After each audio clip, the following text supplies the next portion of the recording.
10ই October শনিবার কলকাতা জ্ঞান মঞ্চে অনুষ্ঠিত হলো নন স্টপ ডান্স একাডেমির 23তম বাৎসরিক অনুষ্ঠান।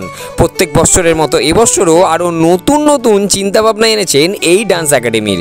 প্রায় 70 থেকে 80 জন এই একাডেমির ছাত্রছাত্রী অংশগ্রহণ করেছিলেন এই অনুষ্ঠানে। উক্ত এই অনুষ্ঠানে অতিথি হিসেবে উপস্থিত ছিলেন বহু বিশিষ্ট ব্যক্তিবর্গ। এছাড়াও উপস্থিত ছিলেন অংশগ্রহণকারী ছাত্রছাত্রীদের অভিভাবক সহ বহু সাধারণ মানুষ।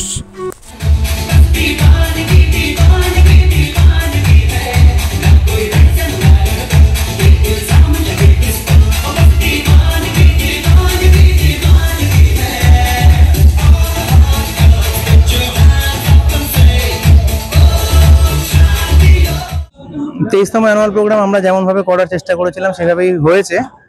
তো আমাদের ইচ্ছে আছে 24তম যেটা হবে এর থেকে আরো ভালো হবে এবং আরো অনেক বেশি স্টুডেন্ট, আরো অনেক বেশি প্যারেন্টস আমাদের সাথে ইনভলভ হবে। আমরা একটু বেশি স্পন্সর পাবো এবং আরো অনেক রকমের নতুন কাজ করতে পারবো। আমরা প্রত্যেক সময় নতুন নতুন এক্সপিরিয়েন্স করি, এবারও আমরা অনেক রকমের এক্সপেরিমেন্ট করেছি এবং সেটা কতটা ভালো লেগেছে সেটা তো অডিয়েন্স বলবে, বা যখন আমাদের ভিডিওগুলো যখন সামনে আসবে তখন বোঝা যাবে। আমরা আমাদের ফুল স্টুডেন্ট সংখ্যা কত হবে, ওই 70-80 অ্যারাউন্ড। সবসময় নতুন কিছু করার একটা চেষ্টা তো করেই থাকি, তো এইটাই আমি সবসময় বলি যে নতুন কিছু করো। এটাই আমি বলবো যে অন্যরকম ক্রিয়েটিভ একটা কিছু যদি আমরা করি সেটা সবার দেখতে ভালো লাগে আর সবাই খুব এনজয় করে।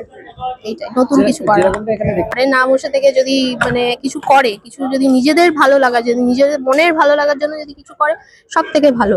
মানে তাতে তাদের ভালো লাগবে, তাদের মানে একটা অন্যরকম একটা লাইফটা অন্য জায়গায় চলে যাবে।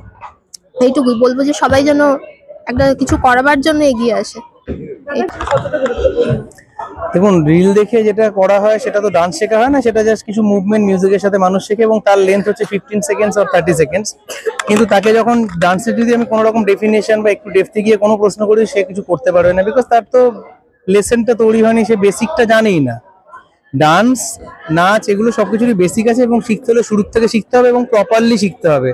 ওই 4টে স্টেপ ইউটিউব থেকে করে নিলাম বা ইনস্টাগ্রাম থেকে দেখে নিলাম এবং তারপরে নিজে ভাবলাম খুব ভালো ডান্স করছি, সেটা ভবিষ্যৎ হতে পারে না। খুব আনন্দিত এই দেখে, এটা আর কি প্রতিবারই আমি থাকি। আজকে 23 বারের মধ্যে আমি 22 বারই ছিলাম এবং পারমিশন করানোর ব্যাপারে কর্পোরেশনের যে অ্যামিউজমেন্ট ট্যাক্সের ব্যাপারে আমি করে দিই এবং আমার সম্পর্কে ভাইপো হয় আর কি।